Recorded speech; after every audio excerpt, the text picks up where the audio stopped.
ఇప్పుడు టర్కీలో ప్రొటెస్టులు జరుగుతున్నాయి. ఎందుకు? ఇదే ప్రధానమైన అంశం అన్నమాట. టర్కీలో ఇస్తాంబుల్ మనకు తెలుసు.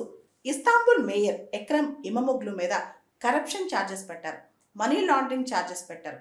ఎక్స్టార్షన్ ఛార్జెస్ పెట్టారు. ఇంకా చెప్పాలంటే ఎర్డోగన్ జ్యుడిషియరీ న్యాయ వ్యవస్థ చేతే ఆయన పైన అరెస్ట్ వారెంట్ ఇప్పించారు. ఆయన అరెస్ట్ చేసేసారనమాట.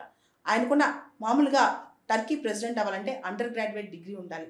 ఆయన డిగ్రీ కూడా తప్పుగా సంపాదించారని ఆయన డిగ్రీ కూడా క్యాన్సిల్ చేశారు. అంటే 2028లో టర్కీ ప్రెసిడెన్షియల్ ఎలక్షన్స్లో ఎట్టి పరిస్థితుల్లో ఇమమోగ్లు కొంచెం కాంపిటీషన్ కూడా ఇవ్వకూడదని కోరుకుంటున్నాడు తయ్యిప్ ఎర్దోగన్. ఇదే ఆయన స్ట్రెంగ్త్ అనమాట. ఈయన చాలా చాలా తెలివి.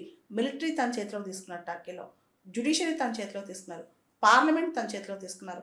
ఎర్డోగన్ ఏం చెప్తే అదే వినాలన్నమాట. ఆయన పార్టీ ఏకేపీ అంటాం, టర్కీ పార్టీ అనమాట. అయితే ఇప్పుడు చాలా స్ట్రాంగ్ అవుతున్న పార్టీ రెండో పార్టీ సిహెచ్పి లేదా రిపబ్లికన్ పార్టీ అంటాం. ఈ పార్టీ ఇప్పుడు టర్కీలో అర్బన్ ఏరియాస్లో డామినేట్ అయిపోతుంది అనమాట. ముఖ్యంగా అర్బన్ టర్కీ ఏమో వెస్ట్రన్ కల్చర్ సెక్యులరిజం అంటది. రూరల్ టర్కీ ఏమో ఇంకా ఎర్డోగన్ వైపు ఉంది, కొంచెం కన్జర్వేటివ్ అనమాట. సో మొత్తం టర్కీ తనతో ఉండాలి, ఇమమోగ్లు లాంటి కాంపిటీషన్ తనకు ఉండకూడదని చెప్పి ఎర్డోగన్ భావిస్తున్నారనమాట.